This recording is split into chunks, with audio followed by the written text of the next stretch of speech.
Good day mga ka-airsoft. Good day mga kabigman.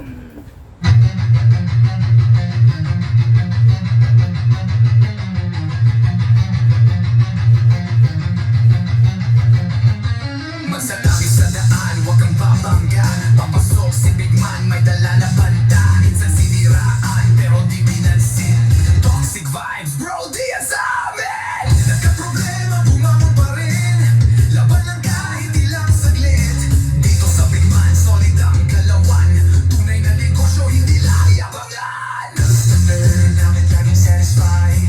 Airsoft gear, legit certified. Service ay tunay, hindi pa nag-post. Kahit saan ka magpunta, kami ang host. Big Man, walang katulad. Gamit ay legit, laging panalo pag sukat. Sniper o pistol, lahat ay fire. Kami ang top airsoft provider. Big Man, walang katulad. Gamit ay legit, laging pagkamagiting siya. Laging may bago, laging legit.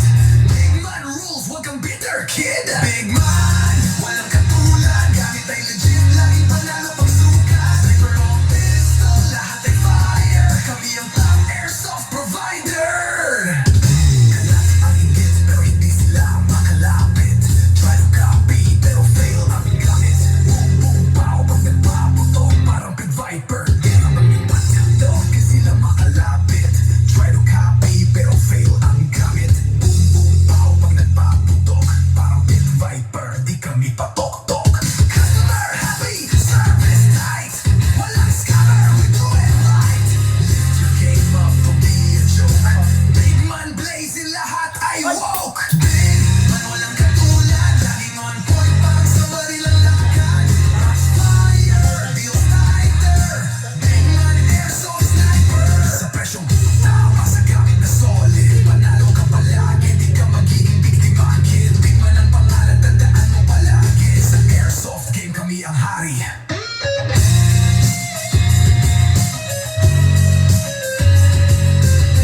Big Man, di mo kaya tapatan. Walang gaya-gaya, panalo palagi. Kaya sa Big Man, siguradong real ka bossing.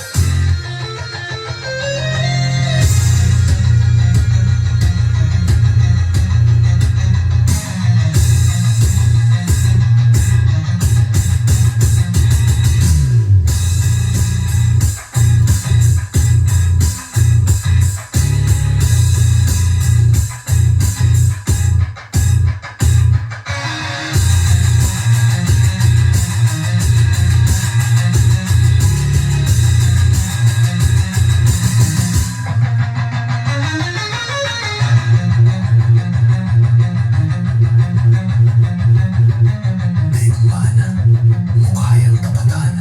Walang gaya-gaya, panalo palagi. Kaya sa Big Man, siguradong real ka, bossing.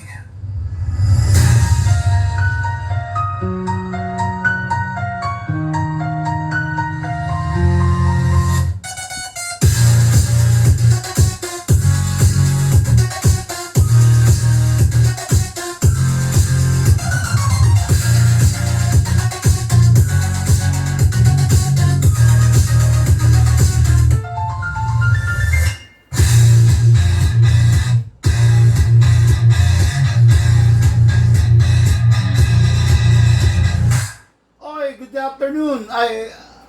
Good morning sa inyo mga ka-airsoft. Hello po sa mga ka-airsoft kong minamahal from Luzon, Visayas, and Mindanao.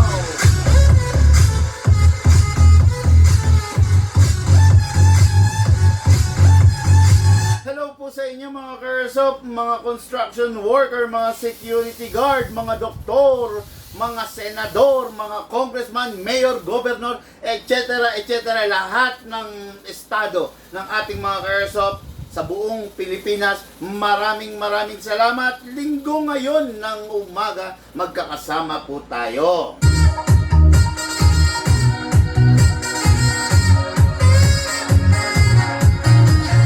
Ngayon po mga ka-airsoft, review and unbox na unit ng ating mga ka-airsoft. Ka-airsoft natin from Upper Kawayan, Cebu City.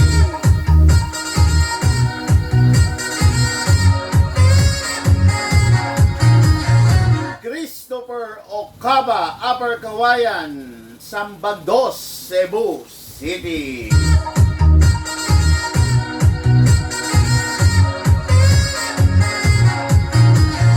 Okay, another birthday gift for the day. Another birthday gift for the day para sa ating ka-airsoft na si Sir Jake Senaya of Dingalan, Aurora Province. Ni-request ng kanyang misis, mapagmahal na misis, sana all, Marabik Senaya. Hello po sa inyong couple.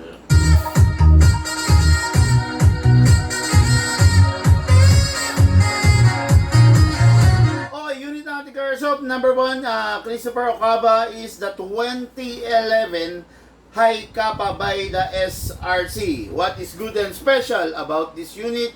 Malalaman ninyo in just a while. Then next unit natin is unit natin Airsoft, Jake Senaya, regalo ng kanyang misis na si Madam Maribik Senaya is the shotgun. Rare lang to mga Airsoft pa. Actually, madalang ang bumibili nito ng shotgun. Madalang ang bumibili ng shotgun. What is good and special about this, malalaman ninyo mamaya. Okay? I-re-review and unbox ko mamaya. Pero sige, unahin na natin to, no? Kasi pang-birthday gift to. Hindi ko lang alam kung kailan ang birthday. Hindi naman pinaparush, no? Hindi naman pinaparush ng ating Airsoft. So, okay lang na ordinary, regular shipping, no? So, unit na to is a shotgun. Mga Airsoft, full metal internals, then hard polymer plastic yung labas. Naiintindihan ko kung bakit ganun na setup na meron to kasi napakabigat ng isang shotgun. Just imagine na ang isang shotgun tumitimbang ng yung regular, katulad nito tumitimbang to ng nasa 2 kilo na. Okay? What if gagawin pang full metal? Actually, yung tunay naman na shotgun din, hindi rin naman full metal. Hindi lahat ng components niya metal, no? Ang metal lang naman doon is the internals. Yung panlabas, hindi talaga, no? Wala kang makikitang unit na full metal kasi ibinabagay din sa unit, eh. Ang hirap kasi pag yung unit, alam mo yun, masyado nang bumigat, di ba? Hindi nakaaya-aya yung isang unit pag masyado na mabigat. So, ang tendency, hindi ka na rin masayang gamitin siya, di ba? Okay? Itong unit na to, literal na 1 cup and 1 shot. Isang kasa, isang putok. Ganun tong unit na to, no? Kasi, itong unit na to, paano ba sabihin to? Kinuha siya doon sa tunay. Wala ka naman makikitang shotgun na na may rapid fire, na automatic, di ba? Mostly of the shotgun is isang kasa, chak, putok, boom, chak, boom. Diba? Ganun ang mga shotgun. Hindi, walang automatic na shotgun, di ba? Okay, so makikita nyo, itong shotgun na to, mga Airsoft, meron siyang 6 na shell. Ang problema ko lang rito sa shotgun na to, hindi siya mabubuhay ng walang scope. No? Kasi kung mapapansin nyo, wala man lang siyang sight para anuhan mo yung pagbabasehan mo, di ba? Wala siyang sight, no?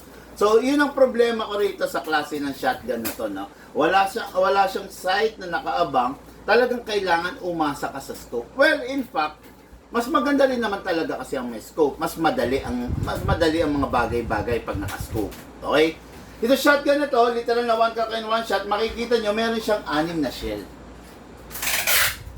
Hindi ko lang sure kung magkaparehas ba ito. 3x10. Okay. 6 na shell, magkaparehas lang pala. Okay, no? Itong bawat isang shell na ganito, mga ka-airsoft, naglalaman to ng 30 bala. Okay? Itong isang shell na to, 10 putok. So, may 30 bala, 10 putok, ibig sabihin, kada putok may lalabas na 3 bala. 3 bibis ang lalabas. Literal na shotgun, di ba? Tingnan nyo yung shell. Oh, ganda, di ba? Akala nyo talaga, 1:1 talaga. Akala nyo shotgun talaga. No? Ayan, ayan. Ito shell na to mga airsoft, ginagamitan to ng reloader. Okay? Papakita ko sa inyo ha. Less maintenance to kasi one cock and one shot. Alam nyo naman pag mga one cock and one shot, mga less maintenance yan. No? Kuha tayo ng reloader. Ito. Pwede ito. Ayan, reloader.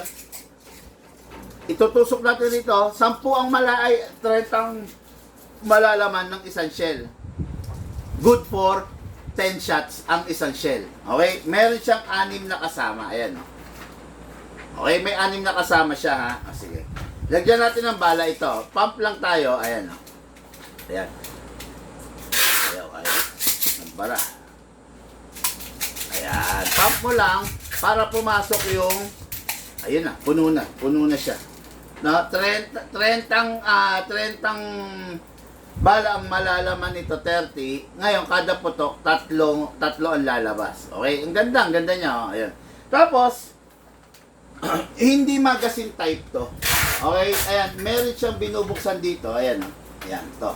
Dito niyo ilo-load yung shell niyo. That's it. Ayan na. Tama ba ako? Uy, ayun. Okay, nakita nyo, nag-auto-eject, no? Nag-auto-eject siya. Dahil, yan. Balik natin yung bala, sayang. Para, siyang hirap, wag na. Ayan, napasok natin, ayan na. Okay, then, ayan. Okay. Saran nyo lang. Okay, tapos literal na binababa to. Paano ba? Tama ba ako?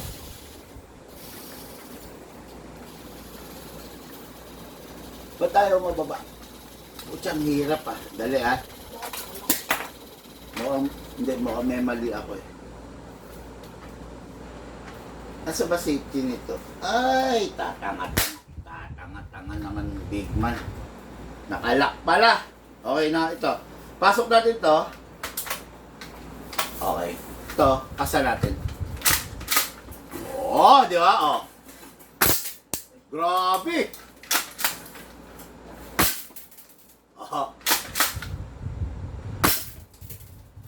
Kada isang ano niya, kada isang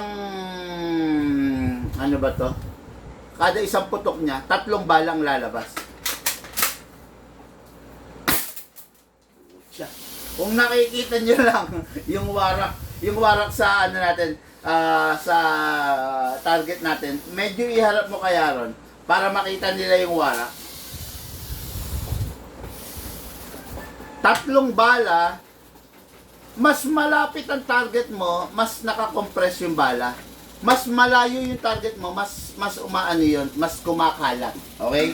Yan. Assume mo.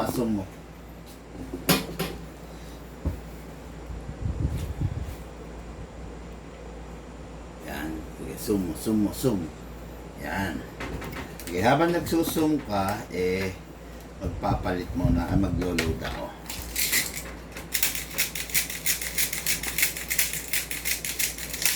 Okay, ayan na. May load na yan, ha. May load na tong isa. Ayan, ha. Tignan nyo mga karsop kung gano'n yung ano, ha. Ayan, ha. Lalayo ko kung konti. O, ayan, ha. Kita nyo, yung point of entry, 2, 3 agad, no? So, napaka ano niya sa ulo. O, tanyo. Ang lakas, grabe. O.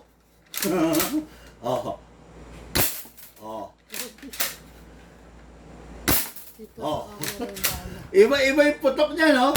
Ayun, wala na. Okay, pasok, balik mo na rito. Yan. Sige, ansum mo.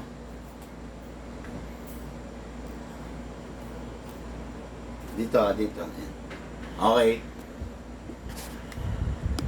Ganun mo pa to. Ganun mo pang konti. Hindi, ganun mo rito, dito. Ikot. Yan. Okay, yan. Okay, yan ha.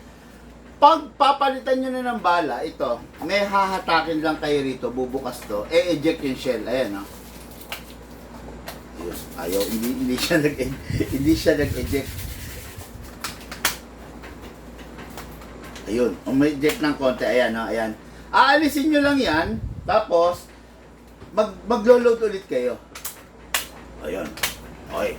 Ganun ulit, literal.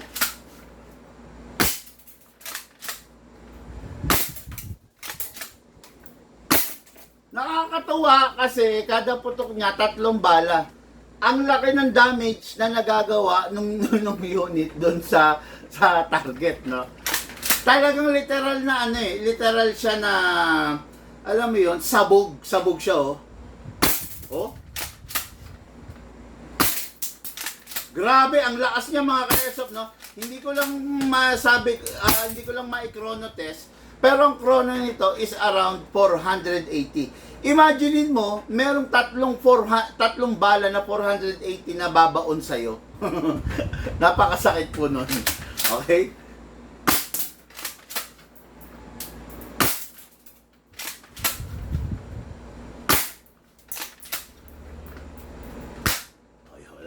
Okay, ayan, nakita nyo naman. Ngayon, pag aalisin nyo ulit, gano'n ulit. Ayun, mag-e-eject yung shell. Okay, yun na siya, no? Tapos, syempre, ingatan nyo to. Hindi po madaling makabili nito, okay? Itong mga shell na to, although hindi naman siya sensitive, kaya lang, syempre, iwasan nyo pa rin malalaglag, no? Ang bibigat ng shell, oh. Ang bibigat, no? So, ingatan nyo lang kasi, para hindi kayo mamroblema kasi although 6 naman yung shell, kaya lang syempre mas maganda kung 6 yung magagamit mo, di ba? Yan, ayan o. Yan. Okay? So itong unit na to, unit natin ka-airsoft, ni-request ng ating Madam Marivic Senaya of Dingalan, Aurora Province, pangregalo para sa mister niyang napakabait, loving at saka faithful sa kanya, si Sir Jake Senaya. Ito na po yung unit ninyo na ni-request ninyo, Madam. Ready for packing and ready for shipping. Happy birthday sa'yo, bossing!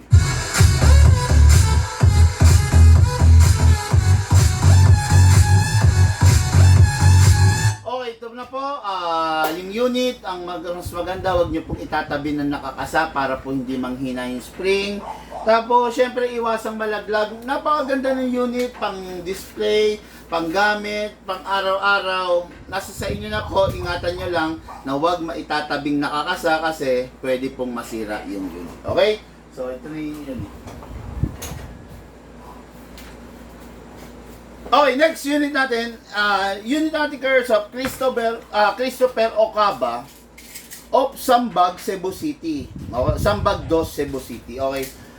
Tumawag to si Sir, base sa pag-uusap namin, ang hinahanap niya is yung old model na SRC. Why SRC? Kasi mukhang may plano to si Bossing na maramdaman yung tunay na lakas, yung tunay na diin. Kaya ang hinahanap niya, hindi yung WE high kappa, hindi yung mga ordinary na high kappa. Alam naman natin na pag ordinary high kappa, capable only siya of 12 kg. Hindi siya pwede sa 14 kg, hindi rin siya pwede sa mga CO2. Pero dahil ito, premium unit to, pwede to sa lahat. Pwede siya sa 12, pwede siya sa 14, at saka pwede siya sa CO2. Okay? Yun ang lamang nito, no? Yun ang lamang nitong unit na to, kasi pwede siya sa lahat. Kumbaga, tratrabahuhin siya ng lahat, no? So, talaga mag-enjoy yung bossing natin rito. Talagang sasarap ang pakiramdam ng paglalaro ng bossing natin dito. Okay? Lucas, nakatutok naman sa akin yung aircon. Alisin mo muna itong magazine. Ang lamig, oh. Magkokrono tayo, hindi natin maibibigay kay bossing yung ang lamig niya, no? Okay, so, itong unit na to, number 1. Ito papakita ko sa inyo, ha. Number 1, itong unit na to, naka-fixed outer barrel. Okay? Paano ang pag-check ng fixed outer barrel? Yung daliri mo, ipatong mo, i-forward mo, i-reverse mo. Hindi mo ikakalog. Okay? Ang pag-check ng fixed outer barrel, hindi mo ikakalog. Forward and reverse.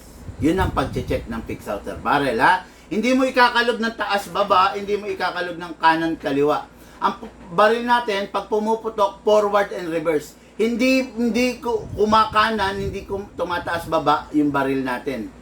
Forward and reverse. Naka-fixed outer barrel, naka-fine tuning, naka-trigger job, naka-hammer protection pad, naka half up rubber at saka naka enhanced big bore nozzle. Kaya itong unit na to, malayong malayo na sa mga ordinary na chrono result ng mga ordinary high kappa na 340, 350, malayong malayo na po. Okay? Mas malakas na siya, mas iba na yung result ng FPS niya. At the same time, precise siya. Okay? Ang 2011 kasi parang caliber 45, sa totoo lang, medyo sabog ang putok niyan. Yung unang putok, taliwas doon sa pangalawang putok, sa pangatlong putok, sa pang-apat na putok. Kumbaga, hindi sila same path, hindi sila pare-parehas ng riles na inaandaran. Yung iba talaga medyo lumilihis. Yun ang ordinaryong 1911. Pag hindi naka-premium half-up rubber. Kasi, yung half-up rubber, ang silbi niyan is to hold the bibis para wag sumuka, and at the same time, bigyan ng pat, P-A-T-H, no? Bigyan ng pat yung paglipad. Magkaroon ng consistency, magkaroon ng accuracy. Okay? Pag yung half-up rubber mo, ordinary half-up rubber lang, mapapansin mo, yung unang putok, okay. Yung pangalawang putok, ganun. Iba-iba sila, iba-iba, no? Pero pag naka-premium half-up rubber ka, meron kang single pat. Yung unang putok, pangalawang putok, pangatlong putok, pang-apat na putok, ganon. Isa lang yung dinadaanan nilang riles. Pero pag hindi ka naka-premium half-up rubber, iba-iba ang direction. Believe me, totoo po yan, no? Ito po, hindi mo ma-experience yung ganon kasi premium po ito. Naka-half-up rubber to. Kung sisilipin nyo to, iba yung kulay ng half-up rubber. Okay? So, number 1. Green gas. Silicone oil, lagyan natin doon sa valve. Okay. Okay na. Nilagyan na natin ng silicone oil. Ngayon, kunin natin yung slide stopper pa pala. Sorry. Tao lang. Dito, slide stopper. Okay? Okay, ngayon, kunin natin ngayon mga Caresoft yung magazine niya. Ha? Ito, isa pa sa binibilin ko ha. Huwag nyo itong hahatakin pababa kasi mauupod. Atakin nyo to, pull back lang. Okay, yan ha. Okay, ngayon magazine. Kunin natin yung magazine. Siyempre, lagyan natin silicone oil, press the valve. Dito rin. Okay, ang sabi ko sa inyo, 12 kg, 14 kg CO2 compatible dito sa unit na to ha. Lahat ng bala ay lahat ng klase ng green gas compatible dito sa unit na to, kaya huwag kayong mag-alala dahil never masisira ito kung sa green gas rin lang, kung iba't ibang green gas rin lang ang gagamitin nyo. Okay? Naglagay tayo ng 0.20, maglalagay rin tayo ng 0.30 kasi magpa-firing tayo. Yeah, much better kung may reloader ka kasi mas madali. Okay? Ngayon, kunin natin yung chrono test natin. Chrono test tayo. Dila, meron tayo nito eh. Pasok! Basa. Okay, bossing. Sino to? Christopher Ocaba, Upper Kawayan, Sambag 2, Cebu City. Ito na po yung unit mo. Normal FPS ng ganito pag hindi upgraded, 330, 340. Tignan nyo to kung ilan. 467 FPS. Pucha, napakatindi po niyan. 467 FPS ha.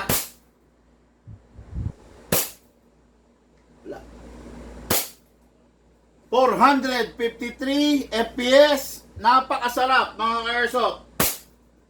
456 FPS. Napakasarap. Napakatindi niyan. Okay? So yan yung FPS result ng unit ng ating Caresoft. 12 kg, 0.20 grams ang nakalagay rito. Pag nilagyan mo ito ng 14 kg, yung 460, yung 450, baka tumungtong na ng 490. Pag nilagyan mo to ng CO2, yung 460 biglang papalo yon ng 500 plus. 550, 560, 570. Masyado nang malakas yun. Okay? Itong unit na to capable sa lahat ng klase ng gas. Hindi po to WE, hindi to AW Custom, hindi to EMG, hindi to Cybergun, hindi po to ordinaryong unit. Premium unit po ito. Para to dun sa mga taong seryoso na naghahanap talaga ng extreme, ng malakas, ng matindi, ng matibay. Kung ikaw, tipo ng tao na walang respeto sa sarili mo, okay lang, punta ka dun sa budget meal, punta ka dun sa China. Pero kung ikaw, matino kang tao, pinapag-aral mo yung anak mo, pinubuhay mo yung pamilya mo, minsang mangangarap ka ng barel, mangarap ka ng tama, mangarap ka ng dissenting barel. Firing!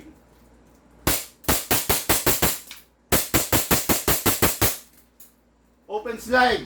Kasi wala nang bala. Next thing to do, release the magazine, then release the slide, then rest the hammer by pressing the trigger. Ito pong unit na to, ready for packing and ready for shipping. Putyan, dami pang laman, no? Dami pang laman. Nagpapatok na tayo na ang dami, oh. Oh. Oh.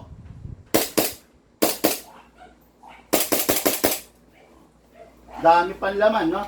So, itong unit na to, ready for packing and ready for shipping. Bago itabi, siguraduhin walang lamang bala at dapat walang lamang hangin pasingawin.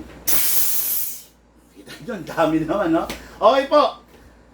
Pulasa mo, ang dami langis. Unit! Para kay Sir Christopher Ocaba.